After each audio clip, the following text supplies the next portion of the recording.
En este video analizaremos el campo magnético producido por corrientes que están transitando por alambres. Ese efecto lo descubrió Biot y Savart, por eso se le denomina la ley de Biot-Savart.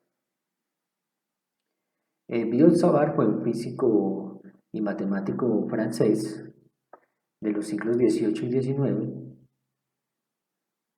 que sacó sus experimentos, Biot, sus experimentos de acuerdo a análisis en espiras de campos magnéticos. Savart fue uno de sus colaboradores y por tal motivo apareció en uno de sus logros más principales. Esta ecuación que vemos aquí es la ecuación de la ley de Biot-Savart ajustada al comportamiento de una carga. Él la descubrió en corrientes, pero se puede llevar solamente al efecto que produce en una carga. Entonces analicemos, aquí tenemos nuestro eje de coordenadas en 3 dimensiones, donde una carga se desplaza en dirección Y con una velocidad. Entonces decimos que una carga puede producir un campo magnético siempre y cuando lleve una velocidad. La dirección del campo magnético va a depender del producto cruz entre la velocidad y el vector unitario de la posición. Entonces miremos, si yo quiero hallar el campo magnético en un punto, ese punto se puede señalar a través de un vector posición y un vector unitario, en este caso en la dirección de la posición, ¿cierto? Será un vector que va en esa dirección y su norma vale 1. Bueno, entonces esta cantidad se multiplica por μ sub 0, que es la permeabilidad magnética del vacío, una constante universal, sobre 4πr cuadrado, donde r cuadrado es la magnitud del vector posición.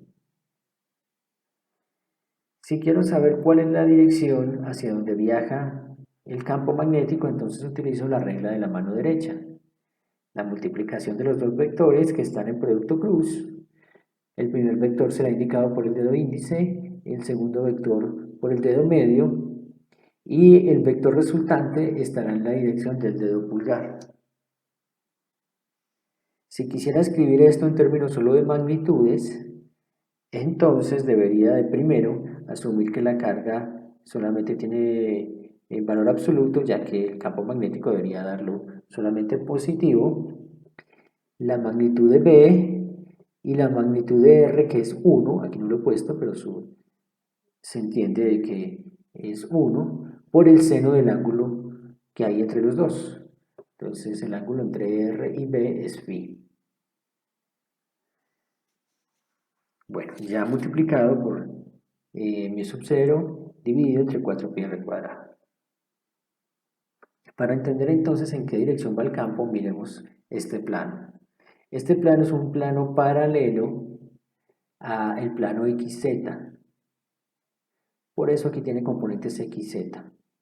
La razón de estas componentes es que cuando hacemos producto cruz con una componente de velocidad que solamente está en Y, entonces esta solamente me dará como resultado componentes en X y en Z.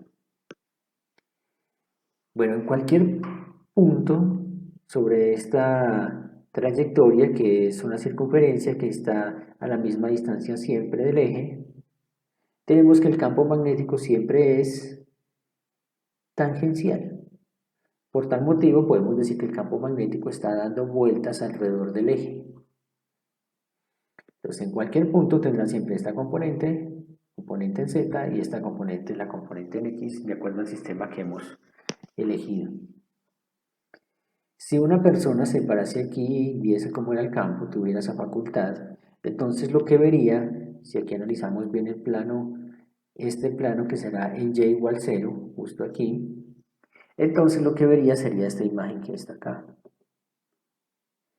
En este caso particular lo que tenemos es que el seno del ángulo vale 1, porque el ángulo es el que se encuentra entre el vector velocidad y el vector posición. Entonces observemos, si la velocidad viene hacia ese lado y la posición está sobre este plano, cualquier vector posición estará siempre a 90 grados con respecto al vector velocidad. Para ese caso, entonces, tenemos que el campo magnético solamente disminuirá en función de la distancia a la carga, de tal manera que será más intenso, como lo indica esta línea gruesa, entre más se acerque a la carga, y será más débil en la medida en que se vaya alejando de ella. Una forma para identificar cómo es el campo magnético es con la regla de la mano derecha, indicando el dedo pulgar la dirección hacia donde viaja la carga, que es la misma velocidad, y nuestros dedos indicarán cómo gira el campo magnético. Miremos entonces otro análisis que podemos hacer acá y es cómo es el campo magnético en el plano z igual 0, que aquí lo tenemos bien indicado. Entonces, en nuestro plano z igual 0, tenemos que el campo magnético cuando viene aquí sale de este campo y cuando da vuelta luego entra al campo. Entonces sale por encima y entra por debajo, que está aquí simbolizado con estos puntos y simbolizado con estas cruces en la parte de abajo. Pero particularmente aquí tendremos que ver que el vector posición también influye bastante, porque entre el ángulo que hay entre el vector posición y el vector velocidad será este que está acá. Pero este ángulo, el seno de este ángulo es igual al seno de este pequeño ángulo de aquí. Son los mismos. Entonces lo que vemos es que a medida que nos miramos cuánto es el campo magnético acercándonos al eje, nos vamos a dar cuenta que el campo magnético también disminuye, dado que el seno tiende a ser cero, porque el seno de cero es cero. Bueno, ya entendido un poco este efecto, entonces podemos ver qué sucede en un elemento de corriente. Aquí tenemos un alambre que conduce una corriente y vamos a analizar qué sucede con este pequeño elemento de corriente.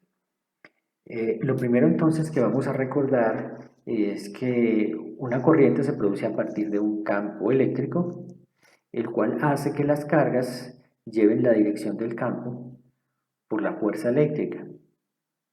Estas cargas individualmente, a las que vamos a llamar con Q minúscula, porque son la mínima cantidad de carga posible, esas cargas viajan en muchas direcciones y con velocidades muy cercanas a la velocidad de la luz.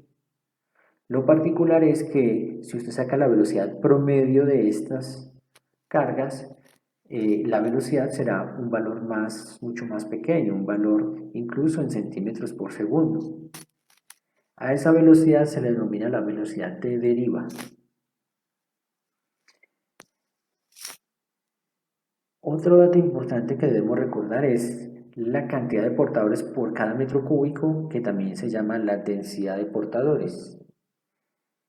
Este es cuánta carga nos puede suministrar un pequeño pedazo de materia. Entonces recordemos, por ejemplo, que el cobre suministra un electrón, o un hueco, si lo quiere ver desde un punto de vista positivo, suministra una carga por cada átomo. Entonces, si sabemos cuántos átomos hay en un volumen, podemos saber directamente cuántas cargas está suministrando. Entonces, si sabemos cuánta carga hay en un pedacito de L, pues hacemos lo siguiente. Como esta es carga sobre volumen, multiplicamos por volumen. Esta, perdón, es cantidad de portadores sobre volumen, entonces multiplicamos por volumen, donde el volumen es el área por la longitud. Esta área por la longitud. Como n es una cantidad, multiplicamos por la carga individual para saber la carga total en ese pedacito de Q. Entonces aquí estamos asumiendo que nuestra carga Q es mucho más pequeña que un dQ. Esa es una aproximación dado que los electrones tienen cargas muy bajas en comparados pues con los tamaños de la naturaleza con los cuales nosotros manejamos. Ahora, ¿qué es la corriente? La corriente es la derivada de la carga con respecto al tiempo. Entonces venimos, nos traemos la carga y la reemplazamos, sacamos NQ y A, la densidad de la carga y el área que son constantes, esos no cambian en el alambre, y las derivadas de L con respecto a dt será la velocidad. Aquí la estamos reemplazando.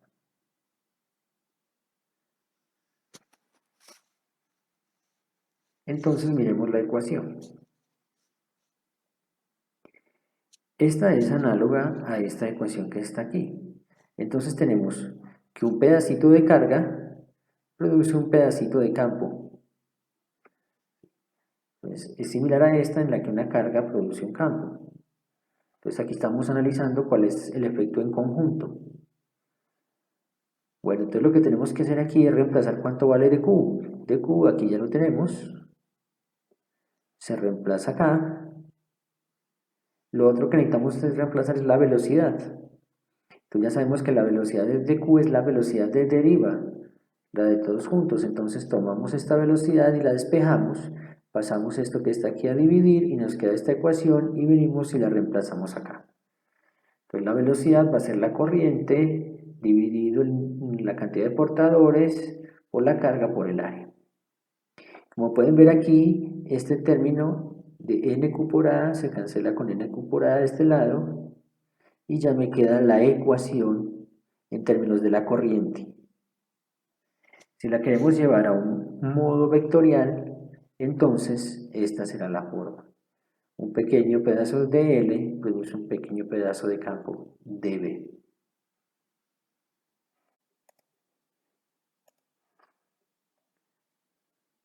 Bueno, continuando con este video, entonces vamos a analizar, de acuerdo a la ecuación que encontramos anteriormente, de cómo es la corriente que produce un campo magnético, entonces vamos a analizar qué pasa en un alambre recto. Entonces queremos analizar cómo es el campo magnético sobre este eje en un punto aquí ubicado a una distancia del eje X. Entonces tenemos una barra ubicada a una distancia A que tiene una longitud L y lleva una corriente que está en esta dirección. Como lo vimos antes, si con el pulgar indicamos la dirección de la corriente, entonces nuestro campo magnético tendrá que salir, lo simbolizo con este punto, por la parte de arriba, dar vuelta y entrar por la parte de abajo. Bueno, entonces miremos cómo sería aquí nuestro análisis. Voy a llevar todo a términos de este ángulo, que es el ángulo entre el eje Y y el vector posición. Entonces el vector posición siempre es un vector que va desde un pequeño pedazo de carga hacia el punto donde queremos medir el campo. En este caso lo vamos a situar aquí sobre el eje. Entonces, si recordamos, tenemos que hay un vector unitario que debe estar en el sentido o en la dirección del vector posición. Un vector dl, que será un vector en la misma dirección de la corriente que es sobre este pedacito de trayectoria. Y tendremos un ángulo phi entre esos dos.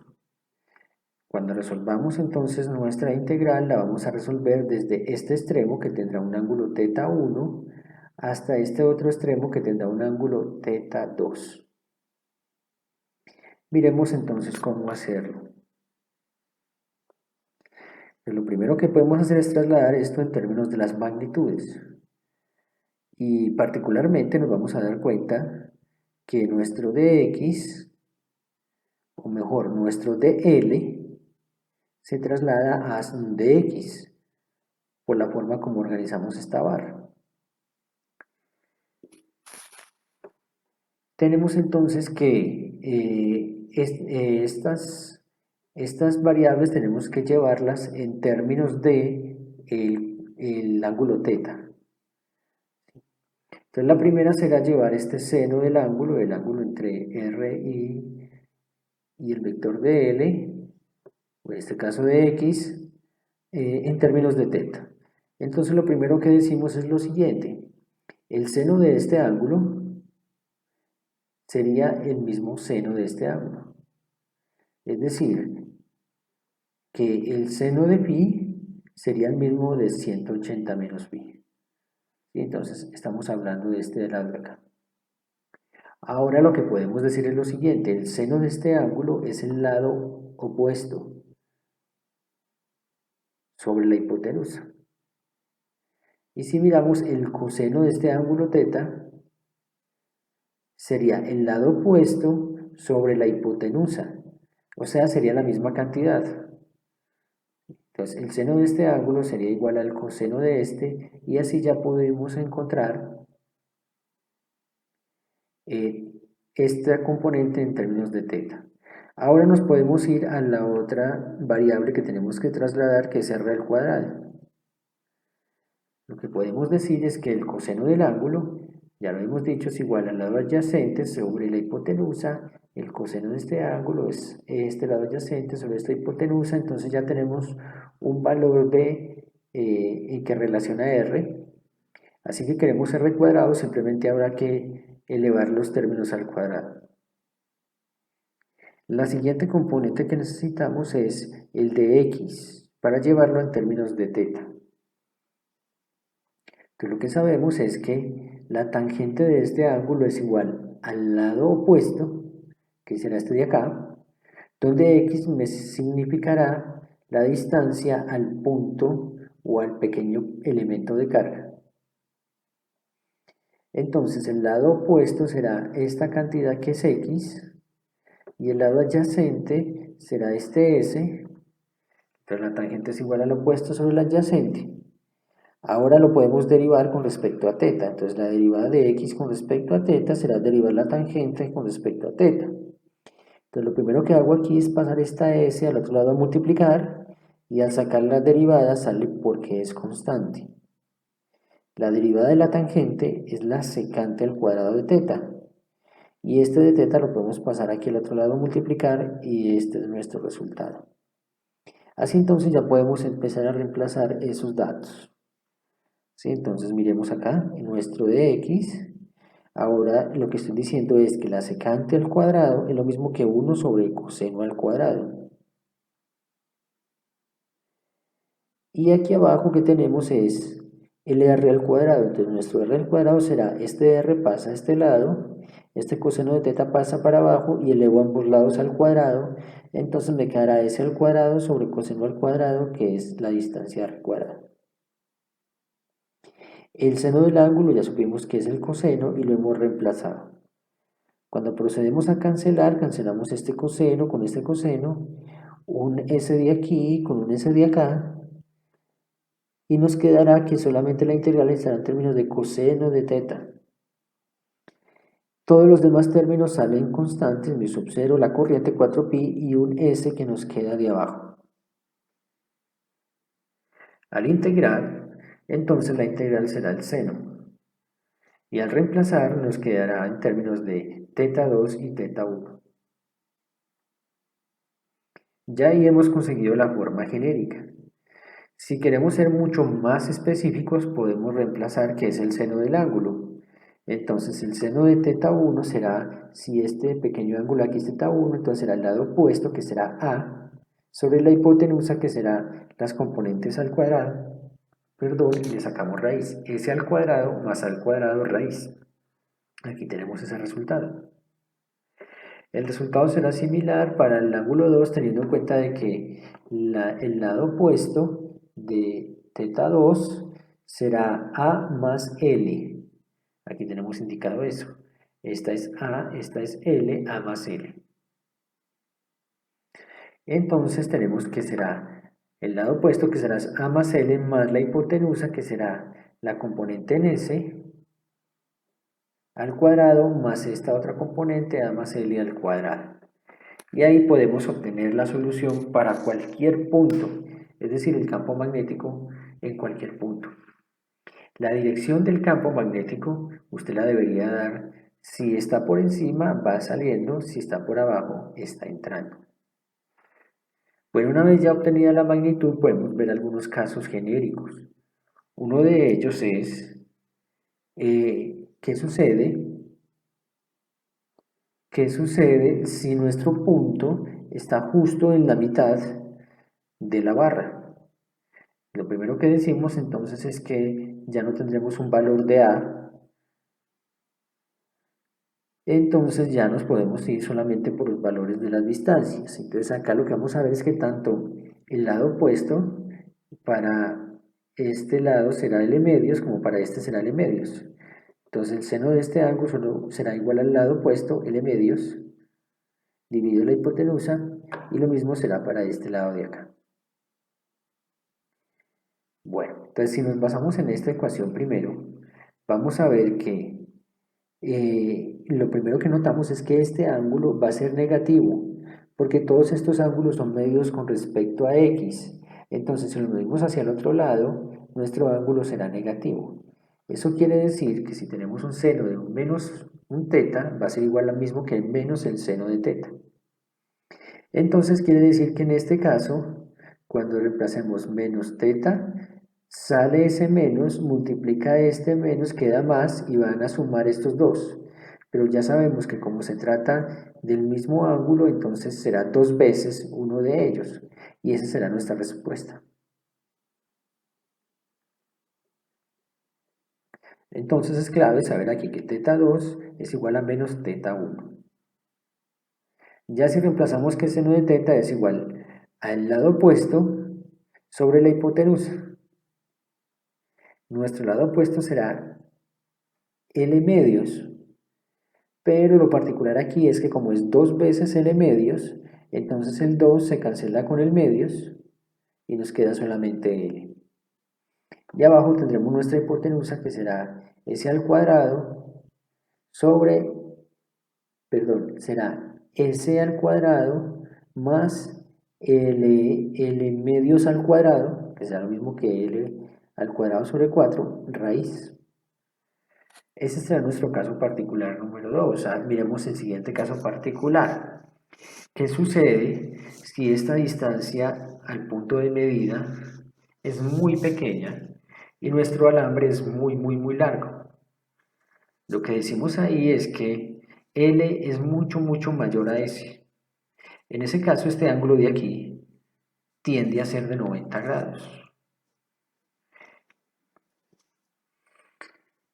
Eso, qué nos permite solucionar o poner más corta la ecuación? En el siguiente sentido, de que si este ángulo es 90, el seno de 90 vale 1, por tanto, la suma de estos dos senos me daría 2. De esa manera, un 2 de aquí, con este 4 que está abajo acá, se va este, me queda abajo un 2 y este será el caso particular para cuando S es mucho más pequeño que L, o sea, un punto cercano. Ese es un caso muy normal desde el punto de vista experimental. Otro caso particular es si queremos averiguar el campo magnético en un extremo. En ese caso tendremos que el θ1 vale 0. ¿Sí? Este ángulo de acá pues vale 0 porque esta barra está bien aquí sobre el inicio. Acá la tenemos. Si θ1 vale 0, entonces podemos decir que el seno de 0 vale 0 y así solamente reemplazar θ2. Entonces si analizamos, el lado opuesto de θ2 es L, dividido la hipotenusa que sería la raíz de las componentes al cuadrado, o sea, S al cuadrado más L al cuadrado raíz. Analicemos ahora qué sucede si la corriente viene por un par de cables y entra a una espira.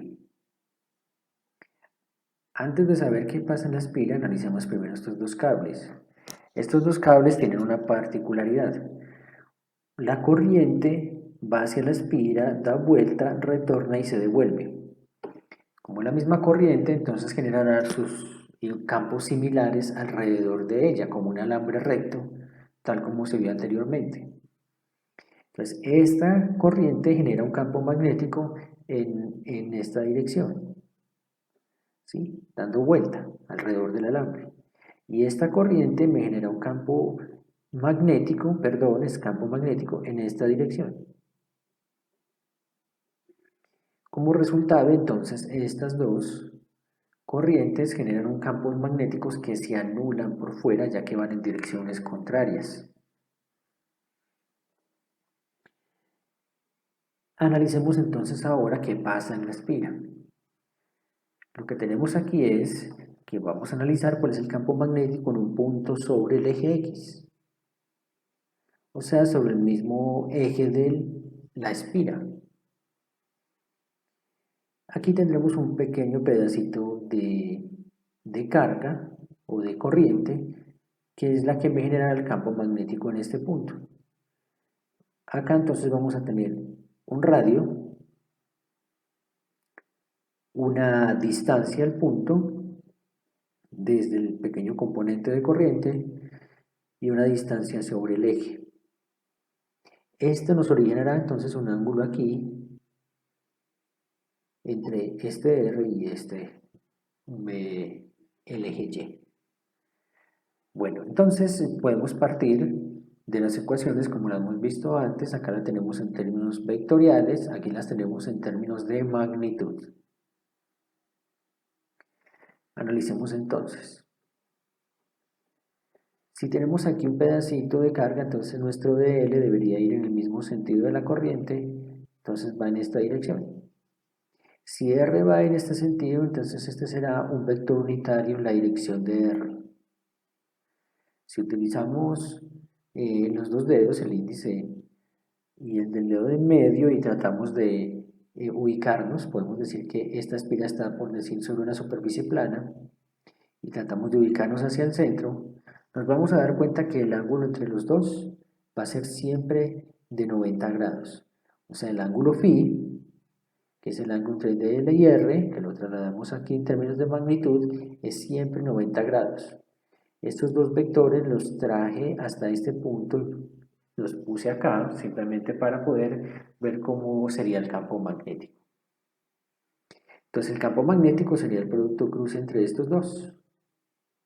Entonces al hacer el producto cruz, el dedo pulgar nos quedará en esta dirección. Recuerden que este es el índice, este es el del medio, este será el dedo pulgar. Eso quiere decir que si estamos en la dirección X, perdón, que estos dos vectores me darán origen a un campo magnético sobre el plano XY. Aquí lo veremos más detalle, solamente estamos dibujando el plano XY y lo estamos poniendo acá. Entonces, esta espira vista desde una persona que la está viendo de aquí hacia allá, verá esta forma. Este circulito de acá significa que la corriente va saliendo con este punto, como lo vemos aquí, y cuando llega abajo la corriente va entrando, entonces estará simbolizada con una X. Bueno, entonces acá tenemos el mismo triángulo que estamos haciendo acá, lo llevamos acá a dos dimensiones y nos vamos a dar cuenta que un pequeño pedacito de corriente que está en la parte superior, ¿sí?, me genera un campo magnético en este sentido y otro pequeño pedacito me genera un campo magnético en este sentido. Si trazamos las componentes en Y y en X, nos daremos cuenta de que las componentes en las componentes en Y se cancelan y las componentes en X se suman. Bueno, este ángulo de aquí es este mismo ángulo de acá porque son alternos e internos. ¿Sí? Este ángulo de aquí es este mismo ángulo de acá por la misma razón. Son ángulos que este ángulo con este da 90 y este ángulo con este da 90 grados. Entonces eso quiere decir que este ángulo de acá es este mismo ángulo de acá y es este mismo ángulo de aquí. Acá he hecho este dibujo un poco alargado para que ustedes se den cuenta fácilmente que este ángulo es este, ¿sí? Y como esto suma 90, estos también suman 90, entonces será el mismo ángulo. Eso me permite deducir que esta componente que está aquí abajo será la componente por el coseno del ángulo, porque el coseno es el lado adyacente, la parte de abajo. Bueno, en términos generales, si uno tiene una espira y quiere ver cómo es el campo magnético alrededor de esa espira, estará dando vueltas. Y la componente que pasa por bien por el centro, que será la que nosotros estemos tratando de calcular, la que pasa bien por el centro, será una línea con solamente componentes sobre el eje, que es lo que nosotros tenemos acá, un eje, y solamente tendrá componentes sobre el eje. Bueno, miremos entonces. Lo primero que tenemos que decir es que, como vamos a sumar solamente componentes en X, entonces nuestro dB será dB por el coseno de teta. Recordemos que no hay componentes en Y, solamente en X, ese será el campo magnético, entonces tendrá una componente por el coseno del ángulo. Bueno, entonces acá lo que vamos a hacer es reemplazar cuánto es el dB, que lo podemos traer de toda esta cantidad, y lo utilizamos y lo ponemos acá, por el coseno del ángulo. Bueno, ya sabemos que pi es siempre 90 grados, entonces el seno del ángulo vale 1. Ahora miremos qué es el coseno. Entonces el coseno, si este es nuestro ángulo, entonces será igual al lado adyacente, que será el radio, dividido la hipotenusa, que serán las componentes r al cuadrado más d al cuadrado raíz. Aquí está la 1/2.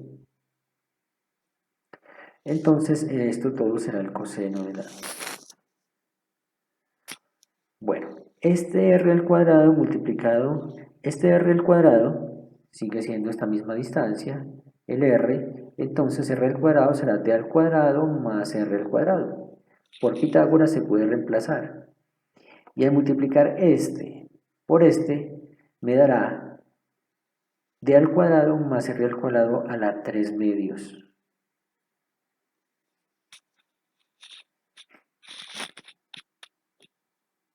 Bueno, lo siguiente que hacemos es sacar todos los términos que sean constantes. Entonces mu sub 0 saldrá 4pi, r, la corriente, d al cuadrado más r al cuadrado a 3/2. Todo este término es constante, pues no dependen de dl, no dependen de qué punto esté sobre el disco. Entonces ya tendremos que dl es 2pi por r.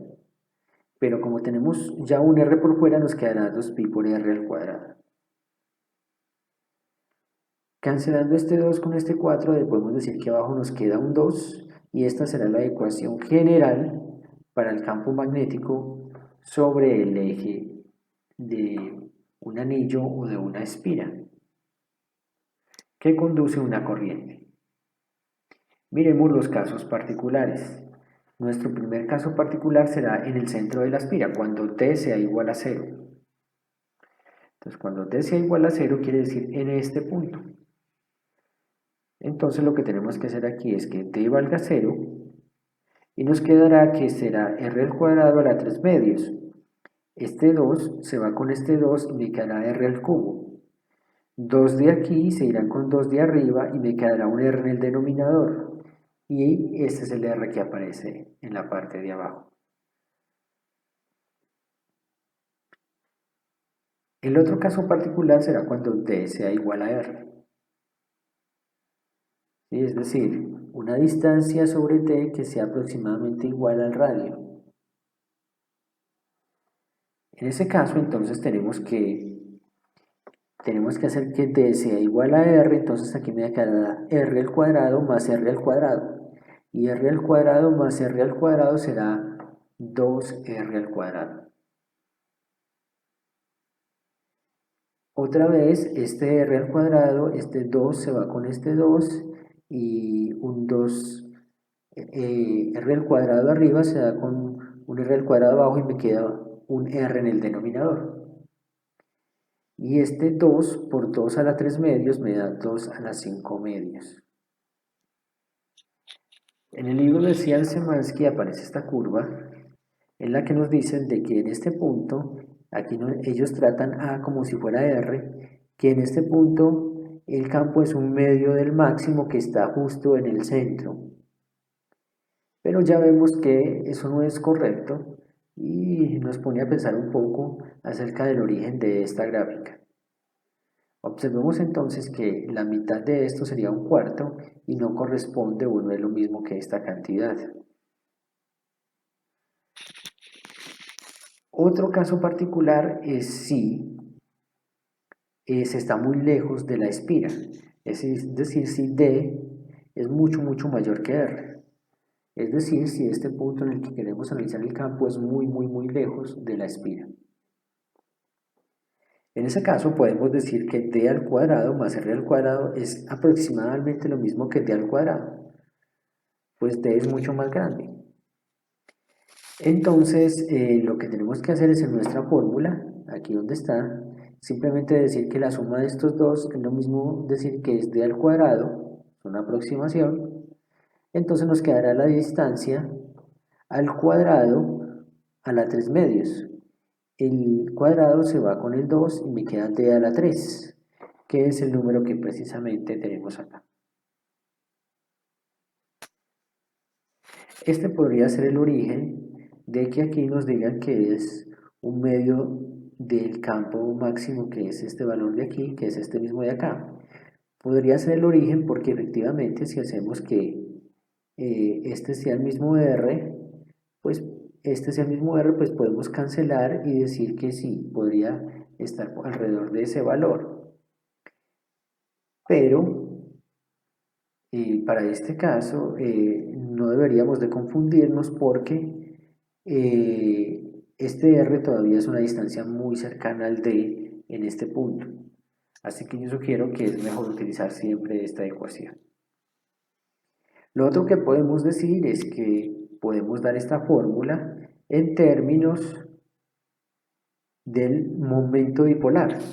Y recordemos que el momento dipolar es la corriente por el área.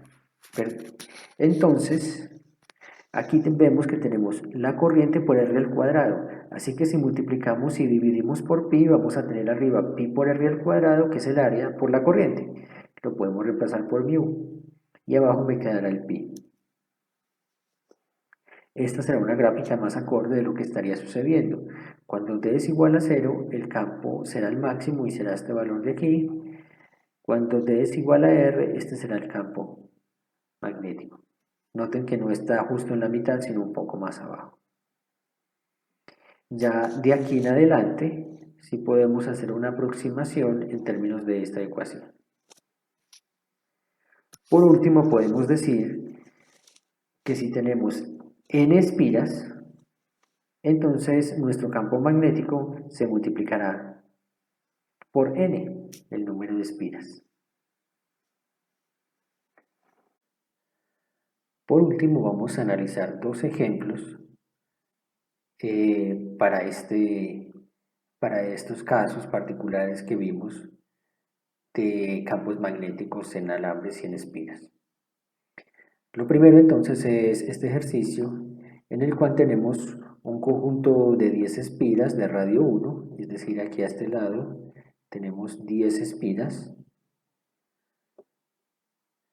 que se localizan enfrente de otro conjunto aquí de 5 espiras de radio 2. Lo que tenemos es que el radio 2 es la mitad de R1, por eso es aquí es mucho más pequeña, esta es mucho más grande. ¿Cómo se muestra? Si la distancia entre las espiras es R1, o sea, de aquí hasta aquí, y en el punto medio del campo magnético, en el punto medio del campo magnético es nulo, ¿cuál es la relación entre la corriente, entre las corrientes de cada conjunto? Entonces, miremos, aquí en el punto medio nos dicen que el campo magnético es nulo. Eso quiere decir que el campo magnético que produce una espira se anula con el campo magnético de la otra.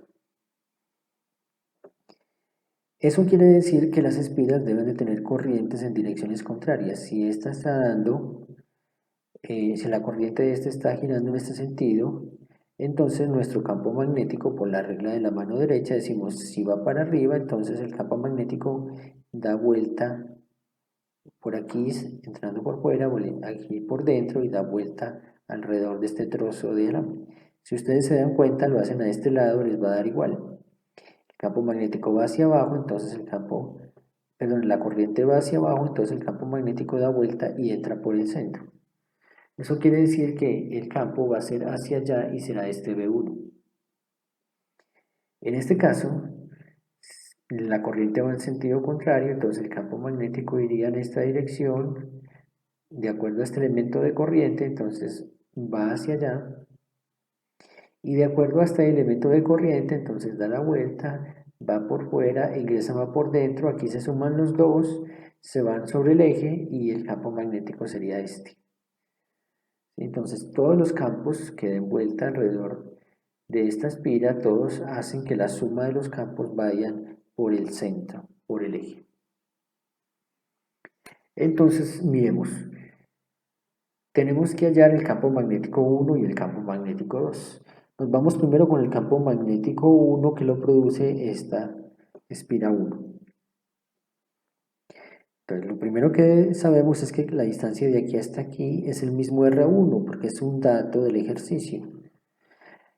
Como es el mismo R1, la distancia de acá hasta acá, entonces este punto medio va a ser R medios. Entonces si tomamos la fórmula que traíamos general de la espira y reemplazamos que este de SR medios, y sabiendo que tratamos con todos los datos 1 porque corresponden al campo generado por la espira 1, entonces vamos a tener que este R medios, R1 medios más este R1 medios, me va a dar 5 cuartos.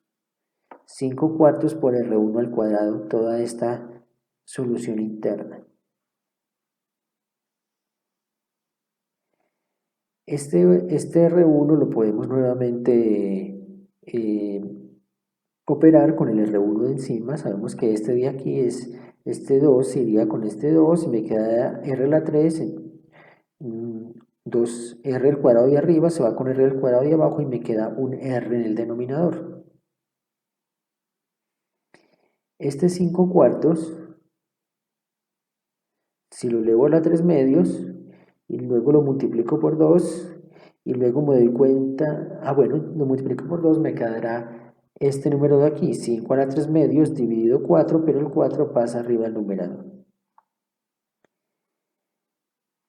Bueno, multiplicado por la corriente tal cual está ahí.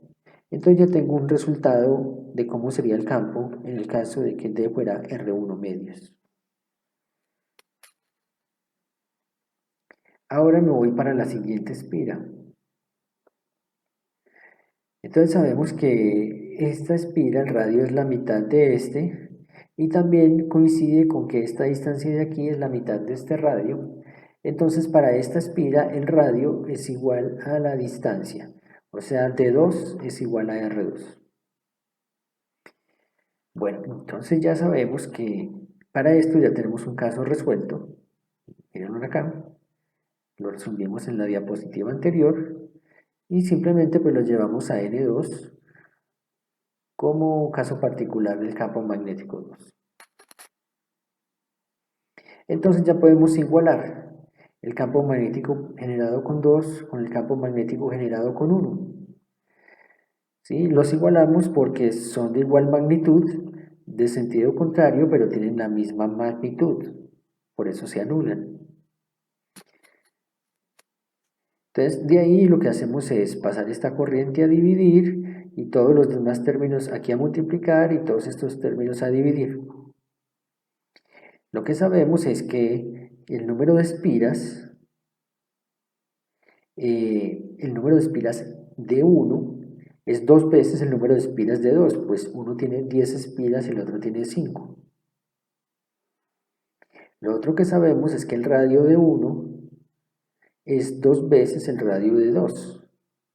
También lo podemos reemplazar. De esa manera cancelamos los radios, cancelamos el número de espiras y nos dará un resultado de que la corriente 1 sobre la corriente 2 es 0.25.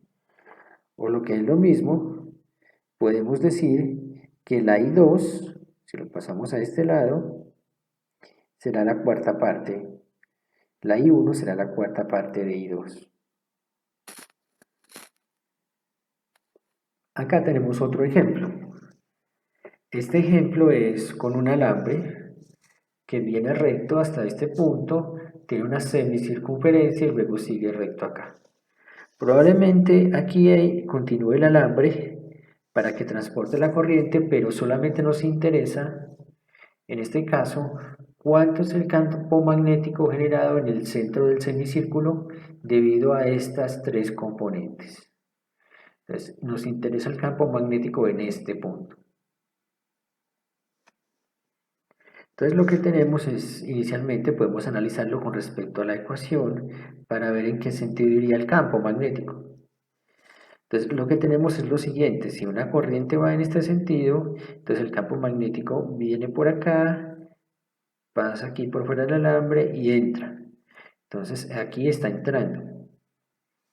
Para este del otro lado, pues como la corriente va en sentido inverso, entonces sale por acá y entra. Esto lo pueden hacer con la regla de la mano derecha. Es muy importante identificar el sentido, porque aquí vemos que por dentro siempre los campos magnéticos se van a sumar, van en la misma dirección. Aquí, para un pedazo, un trozo aquí de corriente va a suceder lo mismo. El campo magnético viene por acá, pasa por encima del alambre y entra por este lado.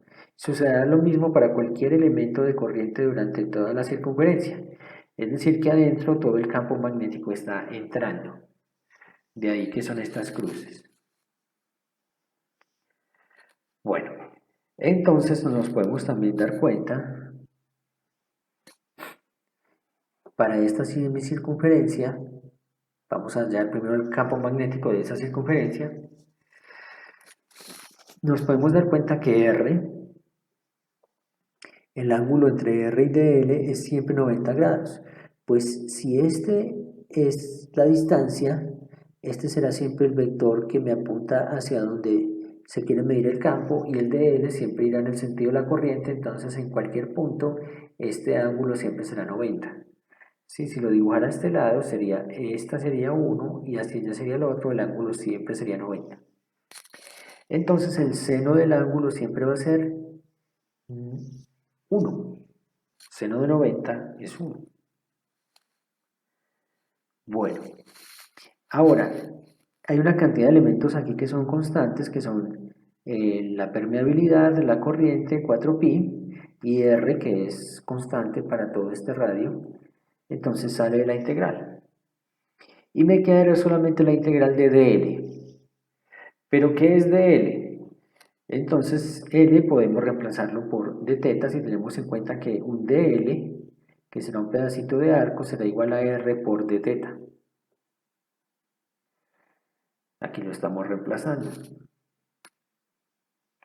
Este R sale, porque es constante, un R de aquí se va con un R de abajo, entonces me queda en el denominador, y la integral de d θ es el ángulo, que en este caso iría desde aquí hasta acá, o si lo quieren ver de otra manera, sería el ángulo desde aquí hasta acá, que vale pi.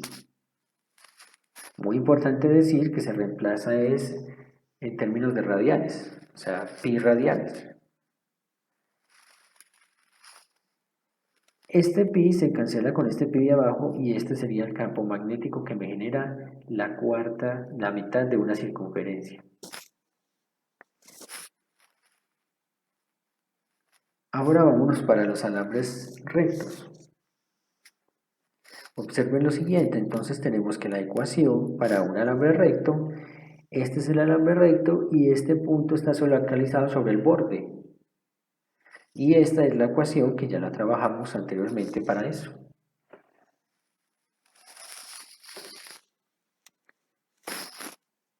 Entonces, si queremos sumar ambas contribuciones, decimos que la contribución de la parte semicircular más la contribución de los alambres.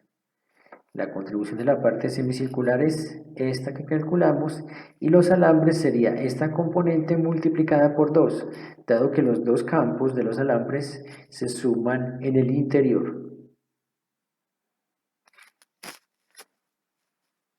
Entonces podemos empezar por factorizar algunas cosas. Bueno, lo primero que decimos es que el ejercicio nos dice que L es igual a R. Si la longitud de los alambres rectos es igual a R. Entonces podemos reemplazar L por R y así nos hace más fácil el trabajo. Bueno, entonces aquí este S, que sería la distancia desde el borde hasta el punto, también es R. Observen, es el mismo radio, entonces también podemos reemplazarla por R. De esa manera, entonces ya podemos factorizar un poco más. Al sacar la raíz de esto sería 2r al cuadrado, el r puede salir, se cancela uno de arriba con uno de abajo y nos quedará solamente internamente la raíz de 2. Entonces factorizamos, aquí tenemos factor de 1/4 y aquí tenemos el factor de 2 dividido 4, queda 1/2 y este pi es este mismo pi y la raíz de esto sería la raíz de 2. Al hacer esta cuenta nos da que este valor es 0.36 y ya multiplicando mi sub 0 y sobre el radio. Esa será la respuesta final.